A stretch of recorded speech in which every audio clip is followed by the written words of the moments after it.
ஒரு 1000 வருஷத்துக்கு முன்னாடி இந்த பூமியில மிகப்பெரிய ஒரு வரலாறு ஒன்று உருவாச்சு. அதுதான் மகாபாரதம். அஸ்தினாபுரத்திலேயே மிக சக்தி வாய்ந்த அரசன் தான் சாந்தனு. அவனோட வாழ்க்கையில ஒரு நாள் ஒரு மர்மமான பெண் ஒருத்தி வரா. அவதான் கங்கா. சாந்தனு கங்காவை பார்த்ததுமே காதல்ல விழுந்துடுறான். ஸோ சாந்தனு கங்காவை திருமணம் செய்யறதுக்கு கேட்குறான். கங்கா ஒரு நிபந்தனையோட திருமணத்துக்கு ஓகே சொல்றான்.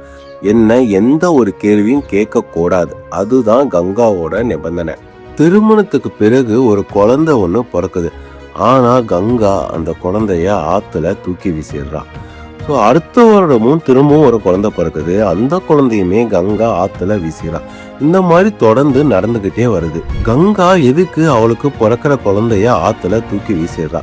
அதுக்கு பின்னாடி என்ன ரகசியம் இருக்கு அப்படிங்கிறத நெக்ஸ்ட் எபிசோட்ல பார்க்கலாம்.